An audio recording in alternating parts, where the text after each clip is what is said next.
La FUD est maximale sur les cryptos, ça a été un énorme saignement ces derniers jours et pourtant, je pense que la crypto n'est pas morte, c'est le thème de cette vidéo. Salut à tous et bienvenue dans la méthode de marché, j'espère que vous allez bien. Donc aujourd'hui, on va parler essentiellement crypto, je vous avais donné des petits indices dans la météo d'hier et sinon on pourra regarder un petit peu l'ensemble des marchés. Bon, sachez que pour l'instant, ça se passe toujours bien du côté du S&P 500 et du Nasdaq. C'est ATH sur ATH et au moment où je vous parle, en 15 minutes, bon, bah, c'est pré-market bien sûr, les choses peuvent changer dans une heure, mais voyez, le prix progresse progressivement à la hausse et donc ça montre encore une dominance de la tech au moment où je vous parle, bien sûr, parce que ici, le S&P 500 est légèrement moins fort. Bull market, hein, donc ça aussi, il va falloir le considérer, et j'aurai l'occasion d'y revenir souvent, c'est que le fait que les marchés américains, et en particulier toute la tech et toute l'intelligence artificielle, soient rentrés dans une bulle, a une implication grave pour les investisseurs qui n'ont qu'une manière de fonctionner, c'est-à-dire le buy and hold. Ça risque de faire des massacres. Toujours est-il que c'est pas le sujet de la vidéo aujourd'hui et que je voulais voir avec vous le Bitcoin coin, Mister Bitcoin, Bitcoin qui malheureusement n'a pas trouvé le moindre soutien, le moindre support et comme envisagé hier. D'ailleurs, c'était avant la grosse chute. Je crois que hier ou avant-hier, le timing était plutôt bon. L'idée, je pense que c'est de finir le job de capitulation. On a eu une grosse FUD autour du fait que Saylor a vendu 32 bitcoins. Ah là là. Je dirais que c'est pas très grave que Saylor vende 32 bitcoins parce que déjà c'est des pertes encaissées, donc c'est des crédits d'impôt, on va dire, du tax harvesting.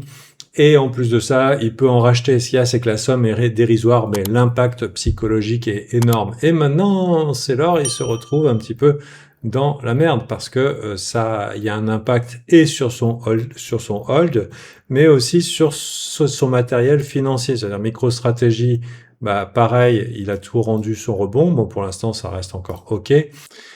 Mais pour ce qui est de ces produits financiers, ça se prend aussi de la grosse claque par rapport à la référence de 100 sur STRC par exemple, c'est la catastrophe. Donc ça rend les choses difficiles pour emprunter du Bitcoin, en tout cas pour quelque chose qui était censé faire du rendement, c'est pas trop super. Il pourrait être dans la tourmente et être amené à en vendre plus.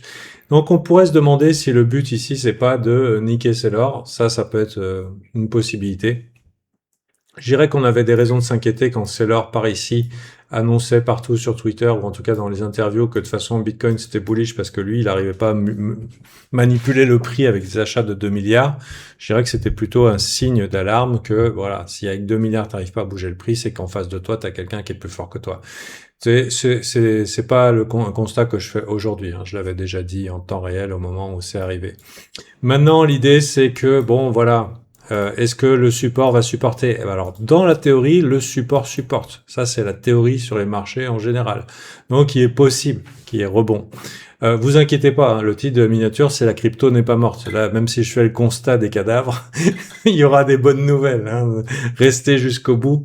Oui, c'est vrai que on dit la vérité comme elle est. Donc, la crypto, ok, les supports sont censés supporter, mais on est dans la crypto. Et la crypto, c'est Scamland. Donc, le but, c'est de faire en sorte que tous ceux qui auront peut-être acheté ce bottom générationnel ici, et je dirais pas particulièrement acheté, mais long le bottom générationnel ici, donc grosse charge open interest sur de l'horizontale, au moins, on va s'assurer qu'il soit pas multimillionnaire en ayant long exactement le bottom. Donc, je dirais que ça sera assez raisonnable de penser que le projet de ceux qui vendent ici, c'est d'aller chercher les liquidations et les stops des swing traders, peut-être vers les 60 000 chiffres ronds psychologiques ou peut-être 59 000. 59 900, allez, ça y est, ça commence à taper dans les cerveaux, vous vous rendez compte? 59 900, même si c'est 60 000 et même si on n'y va qu'une pichenette, le simple fait que la news elle sorte, les gens ils se disent putain le Bitcoin il y a 50 000 balles, c'est terrible. Et ne serait-ce que aussi pour finir le job, sur Ethereum et sur Solana. Alors, on pourrait penser que Ethereum et Solana, c'est bon, on a déjà fait le job. Mais regardez, si Solana, c'est un peu plus fait, mais une bonne mèche ici, ça s'assurerait que tout le monde soit en dehors du trade.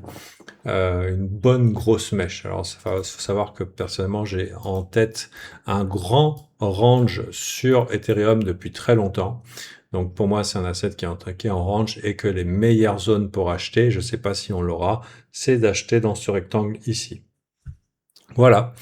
Donc ça, c'est pour le Bitcoin. Donc maintenant, est-ce que il faut acheter, c'est sûr, maintenant, tout de suite. Laissons peut-être la capitulation aller jusqu'au bout et décourager ceux qui sont en train de se mettre en train d'acheter le couteau. Donc ça veut dire la chose suivante. Il peut se passer plusieurs choses. Les gens ont peur, c'est sûr, les gens ont peur. Il y a du ras-le-bol, c'est sûr aussi. Mais soit ça tank, c'est-à-dire ça tank, ça tient, et disons que le sentiment s'aggrave, ce qui serait la meilleure chose possible. C'est-à-dire qu'on tient le prix, ou alors on fait des toutes petites bougies rouges, mais ça veut pas aller plus bas, et les influx sont de plus en plus doumesques, par exemple. Soit l'optimiste, il dit « Ouais, mais vous vous rendez compte, on va devenir riche si on achète Bitcoin maintenant parce que c'est sûr que ça va faire 1 million un jour. » Ok, donc si ça c'est la chanson, bon, il y a des chances qu'on aille aller apprendre la leçon aux gens. Mais on a aussi le funding rate qui est bien trop élevé. En tout cas, on n'est pas dans la négativité. Même Ethereum sur Binance, on est à 0,0100. C'est beaucoup trop pour normalement des gens qui devraient agiter les bras en l'air. Je dirais quand c'est qu'ils vont apprendre leur leçon. Malheureusement, le marché probablement ne trouvera le fond que quand on aura au moins du doute ou de la vraie peur palpable, mesurable. En gros, des gens qui shortent. Voilà. Maintenant, pourquoi je mets une miniature? C'est pour nous faire ce laïus sur le fait que les choses vont pas bien. Sauf si le sentiment s'amenuise sur les supports. Donc, c'est des choses qui peuvent arriver. Et dans ce cas-là, c'est plutôt bon signe. Et sinon, il faut s'attendre à ce que ça dégonfle. Ce que je trouve qui est plutôt sympa, c'est que dans tout ce bordel, on a de la vie. It's alive! C'était censé être une miniature qui évoque Frankenstein. Donc là où ce que j'aime bien, moi personnellement, je place des alertes comme ça sur des graphes assez improbables. Et de temps en temps, je me retrouve avec des alertes intéressantes. On a un triple bottom weekly sur Render BTC. Intéressant. Donc là, on est en train de tenir une surperformance d'un altcoin relatif à l'intelligence artificielle. Bon, ce qui est intéressant dans le contexte actuel sur le marché des actions, parce que du coup, il pourrait y avoir un effet contaminant de dire « Waouh, mais vous vous rendez compte, c'est la bulle IA, ça pourrait venir dans la crypto, ok, c'est cool, et vous avez vu, ce truc-là, il descend pas. » Et du coup, on se retrouve avec un Render qui a une tête de bottom long terme et un gros potentiel de rebond. Quand je dis gros potentiel de rebond, allons voir Render USDT, qu'est-ce que je peux envisager? Donc pour l'instant, regardez, hier, c'était la misère sur le Bitcoin et lui, il a ravalé sa petite mèche. Donc pour l'instant, il se porte bien, mais ça serait pas déconnant, d'aller chercher, allez, pourquoi pas ici les 3 $. Et plus si affinité, parce qu'on a vu par exemple avec Hype, si les gens sont un petit peu sceptiques ou sur la réserve ou alors complètement absents du marché crypto, ils peuvent très bien se mettre à shorter ou finalement laisser de la marge. Hein. Bon, après Hype, il y a les buybacks, il y a le fait qu'il soit très utilisé, etc. Mais voilà, donc Hype, c'est celui qui nous a tenus, entre guillemets, dans le vert et dans la vie pendant que tout s'effondrait, pendant la grande phase horizontale du Bitcoin, là, qui est en train de se résoudre avec un flush. Mais on dirait qu'on est en train d'embrayer sur un narratif AI.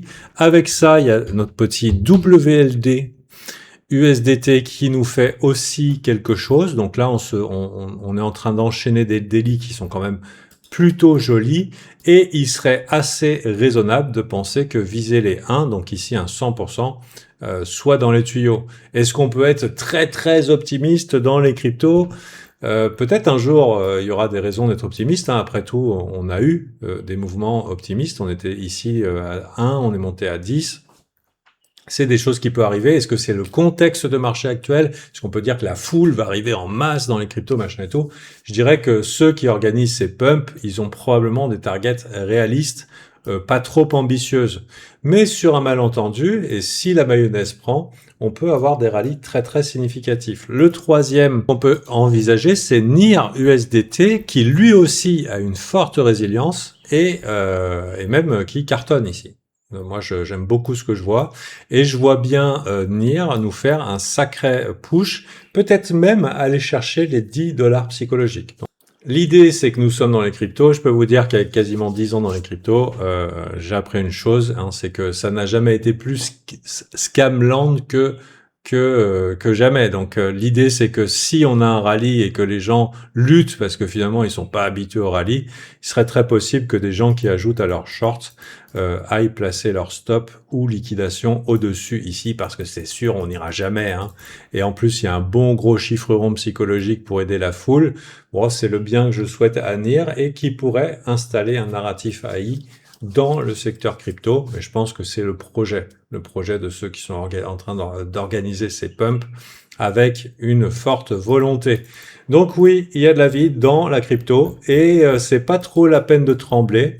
Pas trop la peine de trembler malgré un Bitcoin qui pourrait être hésitant, travailler la zone. Voilà, faut voir, faut voir. Moi, personnellement, j'aime bien ce que je vois. C'est tout pour aujourd'hui. Content de vous avoir servi avec la météo des marchés. Si vous voulez apprendre à mettre de la structure dans votre trading et vos investissements, Alpha Team fait ça très bien avec du contenu pédagogique et un accompagnement, des lives tous les jours et un œil aiguisé sur les marchés toute la journée. On regarde ce qui se passe, tout marché confondu, tout asset class confondu, et on a des très bons reviews depuis le temps qu'on existe. Donc pour ça, c'est le site, le Discord, et je vous donne rendez-vous demain pour la météo des marchés. C'était Gabriel. Bye.